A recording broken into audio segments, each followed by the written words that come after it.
specifically cowrie shells. No, go back one. I'm not done with the slide there. Yeah, we're gonna go to not yet. Okay, and then believe it or not, sometimes they used salt, and that was also in ancient Rome. They used also bottle caps in Cameroon as recent as in the 90s. They used tea bricks. Basically, it's a bunch of tea leaves, and those tea leaves are kind of forged into bricks, and those bricks were trading currency, and that was used as World War I in Tibet, Russia, and China and Mongolia area. Then cheese, that was specifically Parmesan cheese, and that was used in Italy. And the reason why they used Parmesan cheese, else, because Parmesan cheese, it basically can stay for a long time, without going bad. So I think that they used was, and then kind of like more recent times, more modern form of money or currencies, were the banknotes and credit cards, and of course top-up cards. Most people probably are not familiar with top-up cards. If you go to Africa, that's actually a very common form of currency. Basically, you buy a card that, like a phone card that gives you 50 minutes, right, of talking time, and they use that as currency. You can literally buy the card from a store, let's say in the capital, in Nairobi, Kenya, and then you actually download the minutes, the credit, and then you transfer the credit to like your cousin or your brother or your mother, somewhere in a different city. They get the credit, they go and they buy stuff with it from the store. So successful nation that was able to actually legitimize that kind of a payment is Kenya, where they went from the least nation in the world to one of the top banked nations in the world, just by using mobile in the form of something called M-Pesa. And then, of course, currently the debate is we have cryptocurrencies and digital currencies, and the question is, and that's what I'm trying to explore here, is whether that's going to be also the future, and is it going to take over the banknotes and everything else that we know. Please, Nar. So interestingly, all these changes, as I mentioned earlier, they happened as there was, money forms are basically solutions to problems waiting to happen, and that happened throughout. In our case, like usually plagues and different crises, they change the form of money that we use. So I'm gonna give you a couple of examples of those. And by the way, this funny looking or bird looking mask is actually a mask that they used to use in like 1500s in the Middle Ages in Europe. And this is the black plague or the bubonic plague mask. And this mask, they used to put a lot of herbs, like literally they used to put 55 herbs in that peak, and then they breathe through it. And they basically, the thought was, if you breathe through 55 herbs, mint and just different types of herbs, they purify the air, so you don't have to get sick, right? And so doctors and nurses and monks used to use it a lot. So if you see it next time, and now of course from then they started using it in like Halloween parties and stuff like that. Anyway, so the bubonic plague took place in Europe. It was like around 50 AD, and just to give you a quick statistics, about 75 million people died in Europe alone, and that was at a time when the entire global population is believed to be 500 million people. So that's a significant number of people. And what happened was, especially in Europe, it basically completely changed the economy and the economic system of Europe, especially in the UK. We had the kind of like the feudal system, and we had the manor system, MANOR, where basically you have one landlord who owns a lot of land, and people living in his land, and then they just work basically almost for free and they share with the landlord everything that they, basically everything that they produce, right? Sometimes even kids. And so the bubonic plague was so devastating. Sometimes entire villages were completely annihilated, and there was some records that about 1,300 villages completely got deserted. 85% of England's population was in serfdom. They lived in this kind of an arrangement, almost like slaves basically, and between 60 to 70% of Hamburg and 6% of the population of London died around the same time. The population of Florence went from 110, 120,000 to 50,000 in a matter of just a few years, less than like about 12 years or so. So these changes they had significant impact on the relationship between capital, people who owned the land, and people who had money, and labor, and basically that was the time that people who owned capital, they gave concessions to people who basically were doing all the labor, and as such, that had complete the economic system of Europe and the UK ever since. And some say that that was also the birth of like the labor movement and labor rights and all that. Next, please, Nar.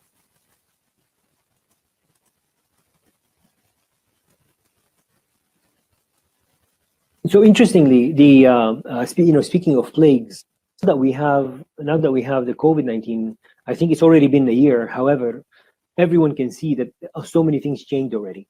So people are just working offline, or people are working online, and even kids are going school online.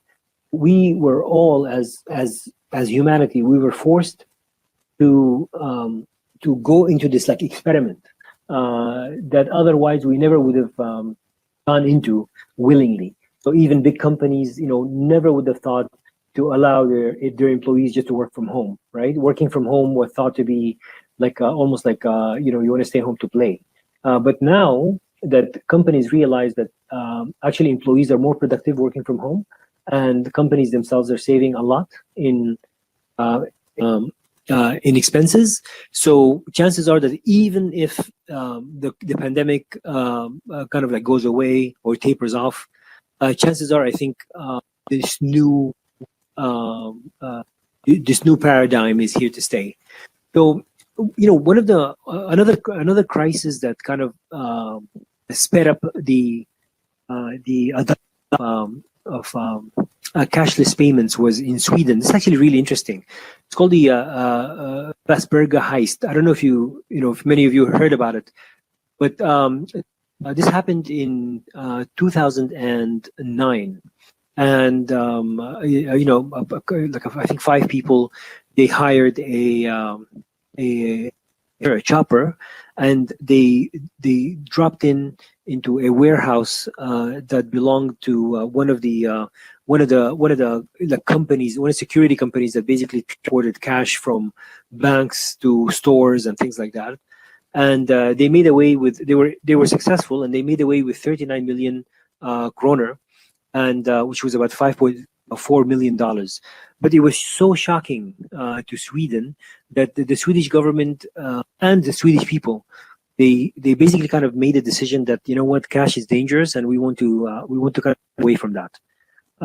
And ever since then, just in a span of like 10 years, from 2009 to 2019, the share of cash in total payment transactions in Sweden dropped from 6% to 12%. That is significant.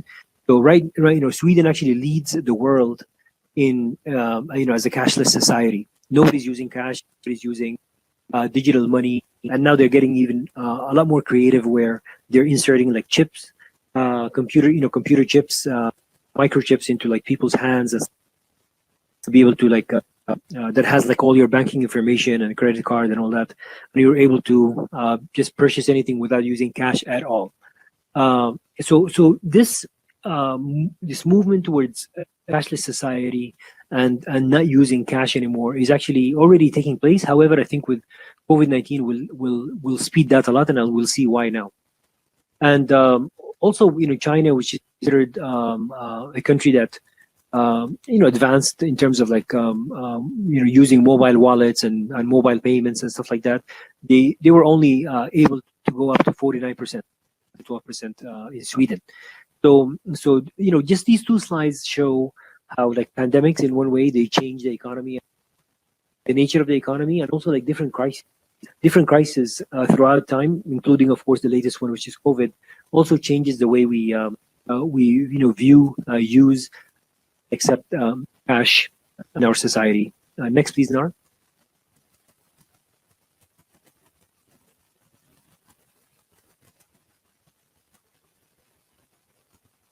So, when we think of the effect that the different pandemics have on our society, it's easier to kind of put it in numbers. So if we look at what COVID has done in we'll find that especially the people that were hit the most were just laborers all around the world, laborers and just employees, people who work in employment.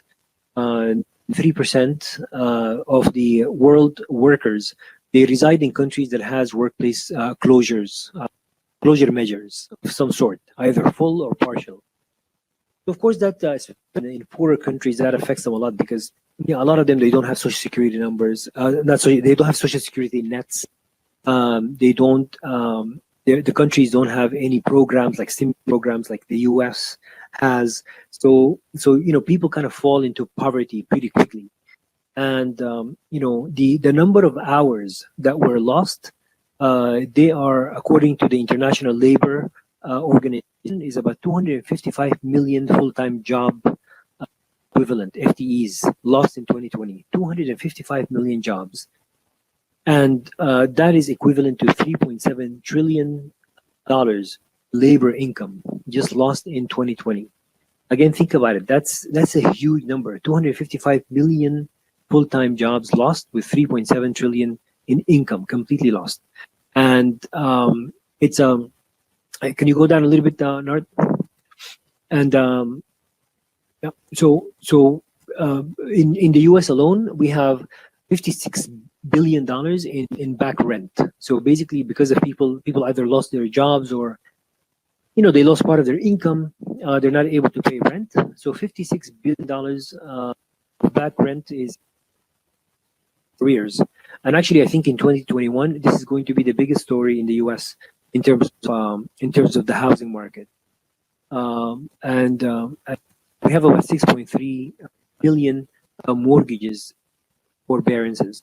So the housing market is doing really well. However, I think this is going to be I don't want to call it the black swan, but I think this is going to be one of the big for the housing market in 2021. And the next slide, we look at the effect of COVID on the financial markets, and this all ties up together shortly. The effect of COVID-19 on the financial market. Just if we take just the past 12 months, so since February 2020, which we realized there was a big drop there.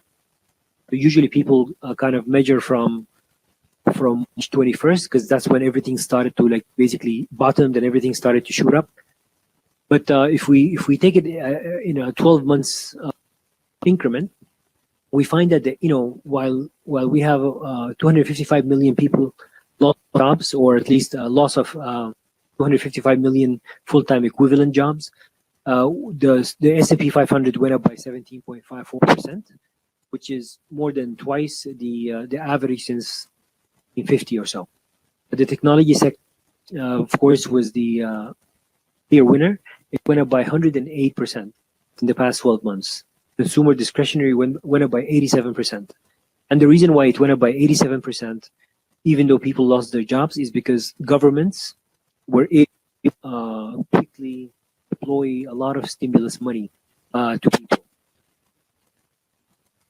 I think governments realize that they have to be able to do that and do that even faster, cheaper, and more efficiently. And that's why the COVID crisis is going to even speed up even more, accelerate the birth of central bank digital money.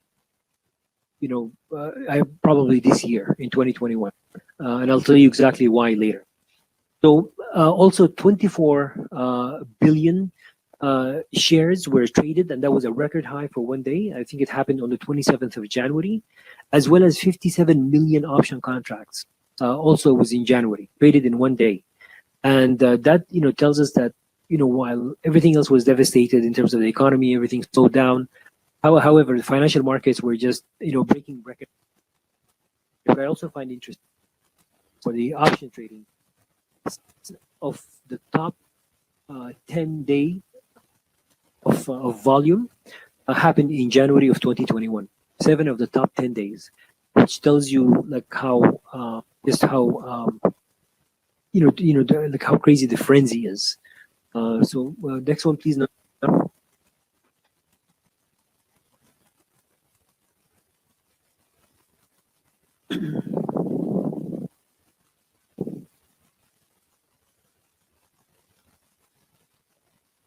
So in continuing with the the effect of COVID on on the economy, on people, on financial markets.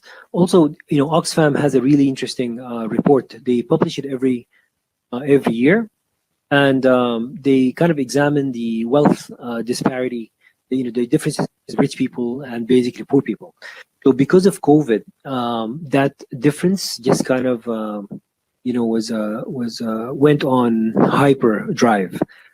So the 1,000 richest people in the world, it took them only 9 months to get back to exactly where they were pre-COVID pandemic.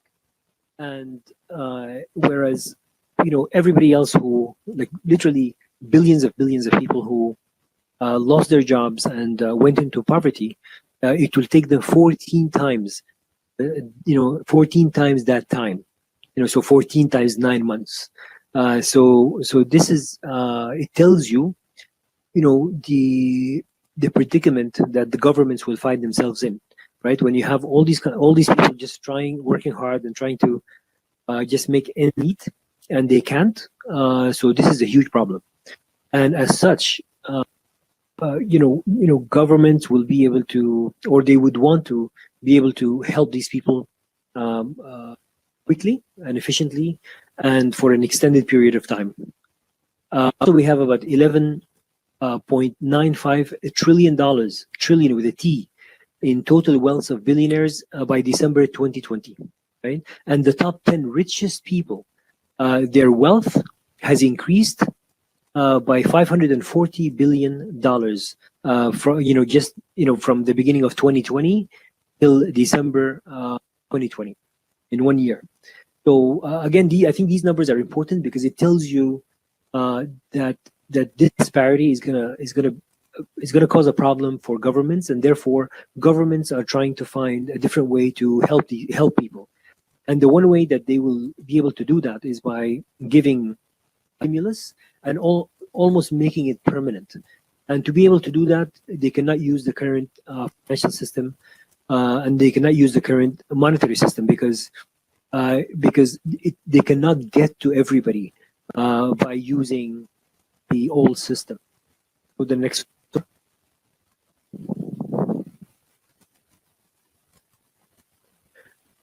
So the road ahead for governments is going to be very bumpy. And I say that because one is the global debt.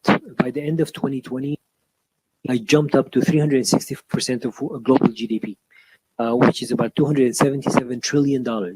So governments are already indebted, up to their eyeballs. And, we have a lot of people who are unemployed. So where do you get the revenue from, right? So this is one issue. The other issue is we have a 20 trillion increase in debt since the third quarter of 2019 alone. And then we have about 3.7 trillion. That's the U.S. deficit in fiscal year 2020. And for the European Union, it's about 1 trillion. So these numbers are huge, and they're not going to be able to reconcile that anytime soon. For the US, this is the highest budget deficit since World War II. Next one, please.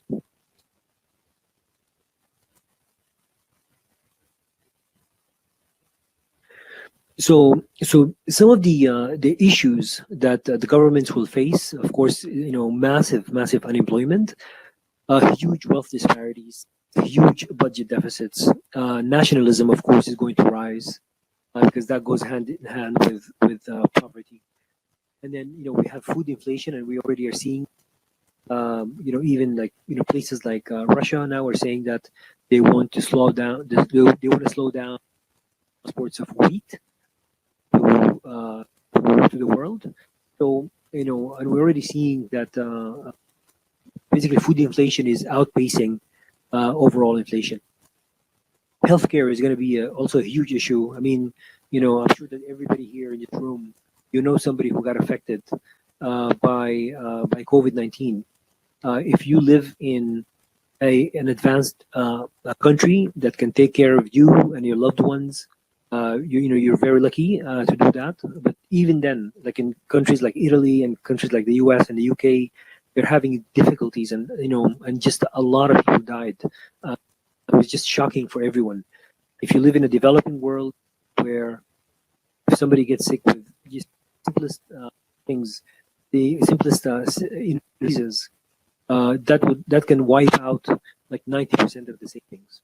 So healthcare is going to be a huge issue for governments going forward, and it requires a lot of money, and that money needs to come from taxes, and taxes requires people to be working and the economy to be functioning fully, and that's not the case, and that's not going to be the case. Then of course will all lead to social unrest, like the ones that we saw in the Arab Spring when food prices went up. So, but this time it's everything. It's food. It's unemployment. It's basically a cocktail of issues. So this is kind of what the governments are talking about every single day. When they meet every day, and one of the solutions, of course, is just more stimulus. But the question is, how do you do that? Next, please.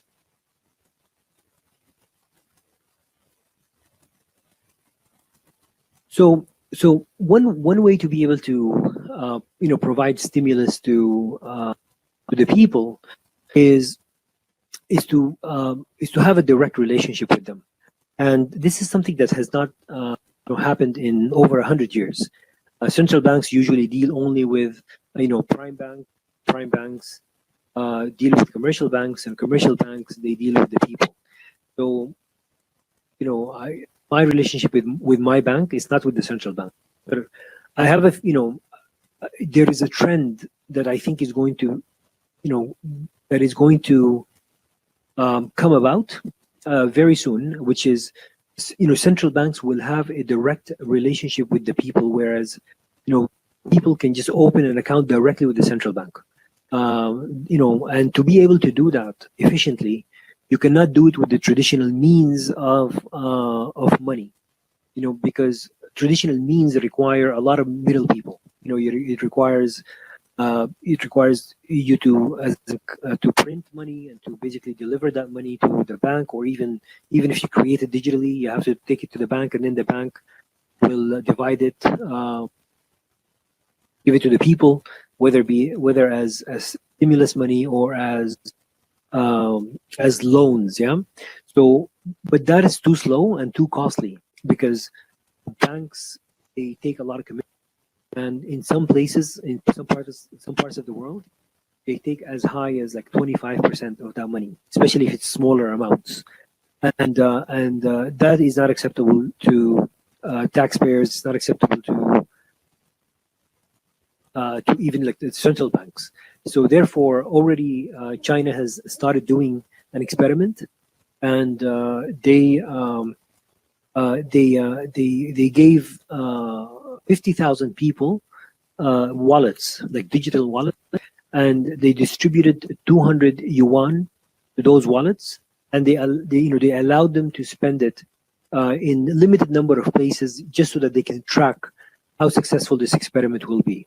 My guess is that it's going to be successful, and then this is going to be adopted by so many so many different countries.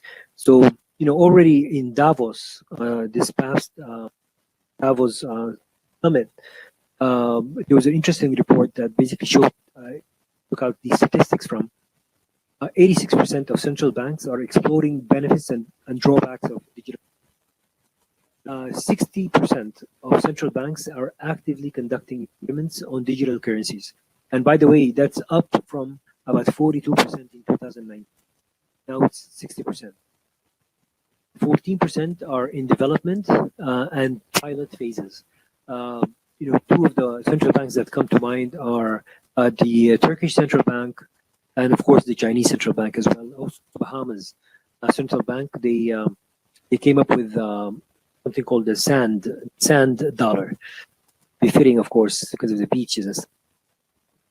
And so this is, I think, this is how COVID is going to force governments and central banks to adopt a new form of money, and this is going to be in a few years the norm, because that's the only way that they can literally keep the peace in the world, between people and societies, and just the and to prevent social unrest, because people, there's a really interesting saying that that basically the difference between civility and total chaos is 9 meals. Only 9 meals. And if you think it's true, imagine you're a father and you're not able to provide for your kids for like 3 days. You become an animal, and you will go and do things that chances are you would not do if you had a good job and you had some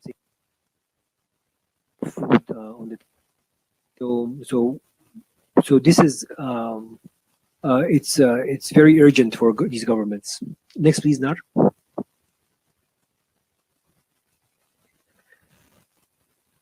So, but this is not going to be a smooth sailing, because there are a lot of challenges to adopting digital money. So, if we look at the world today, we have about 3.8 billion people who have smartphones, but that's out of 8 billion. So the overwhelming majority of people, they don't have smartphones, and therefore chances are they'll be left behind, right? So, and 90% of the developing countries, they still operate on 3G networks, 3G internet networks.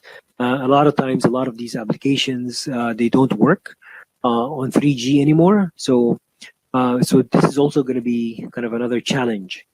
Another challenge, this is one that I suffered from personally. It's the cyber, cybersecurity. And so, according to Cybersecurity Ventures, that by 2021, it'll be like the cost of cyber scams will skyrocket to $6 trillion per year. And also, there was an IBM study that on average, the average cost of a cyber breach is about 3.86 million. And it takes companies 280 days to even identify that they're being hacked and for them to contain that breach. So, so as you can imagine, with digital, with going digital and going cashless, that is not 100% foolproof. But, despite these challenges, my bet is that, banks and governments are going to still push and push ahead with bank digital. Next, please. And by the way, as we can see, we like just judging from the success and the resilience of Bitcoin and Ethereum and all these other like top cryptocurrencies, that the system works. There hasn't been a single breach of the Bitcoin blockchain. So that's why central banks are kind of looking into that, and they're trying to adopt the security, the fortitude of the blockchain, network to all these new networks that they are experimenting with. But as we said, the problem with blockchain is that one is decentralized, governments don't like that, and the other one is blockchain also requires you to be connected to the internet. And the one in Beijing, in the one in these wallets that are being used in Beijing now as an experiment in China, they are it's a blockchain system that works offline, which I thought it was extremely innovative. So that's basically my presentation. I see that Yinzi has a question. I just want to thank you all, and I hope that I was able to explain why I think the future is for central digital currencies, and just and for us to be a cashless society overall. Thank you.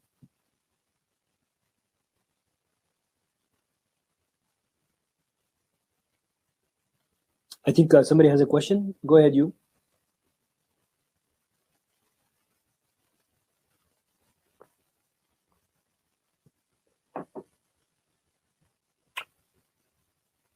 Yeah, hi. Go ahead.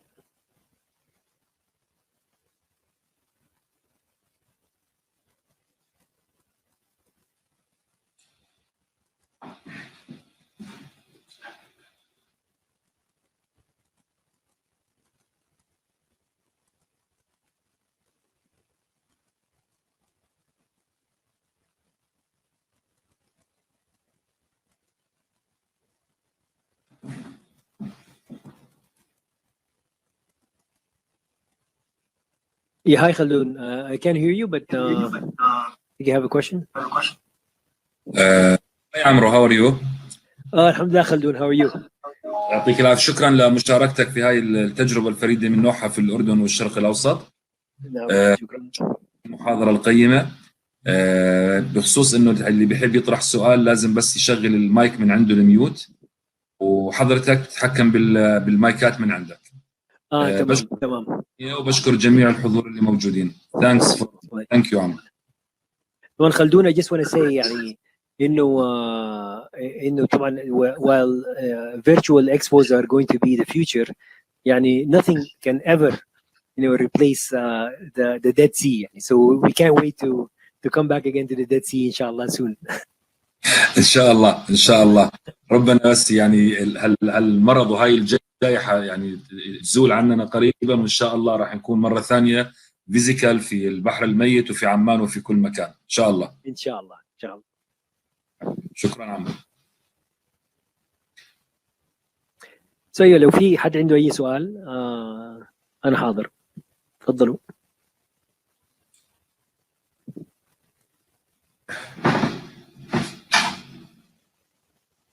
طيب ممكن انا يعني لو ما في اسئله انا حضيف بس حاجه بسيطه، هي انه يعني واحده من التجارب اللي كانت ناجحه جدا اكشلي حصلت في الاردن. يعني كانت في لما تبع اليونيسيف لما كانوا عاوزين يعطوا يعني بعض المساعدات الماليه لاخوان اللي هم اتوا من سوريا، ف يعني استخدموا الايثيريوم.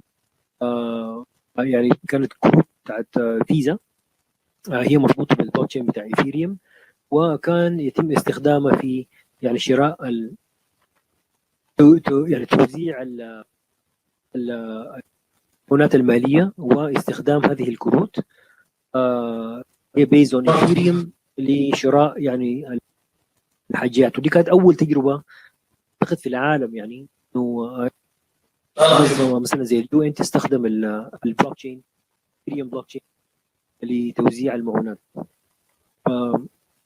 وبالمناسبه يعني طبعا لا يفوتني انه دائما نقول انه النظام المصرفي الاردني هو قديم جدا جدا و very innovative يعني عندهم ابتكارات رهيبه جدا، ودي كانت واحده من واحده من العوامل الرئيسيه اللي هي نجحت هذا المشروع، وهذا اللي انا جبته من الشخص اللي كان مسؤول من المشروع في اليونيسيف نفسه.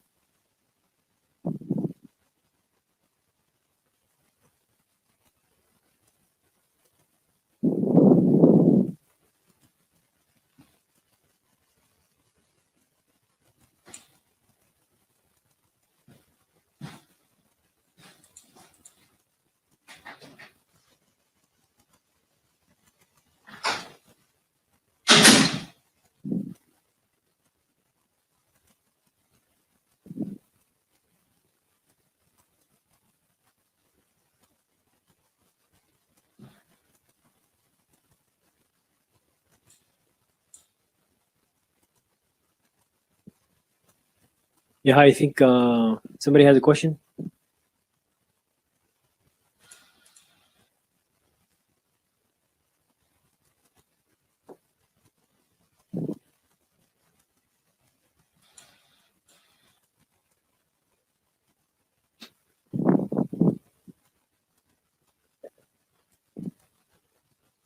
Yeah, I think how do I?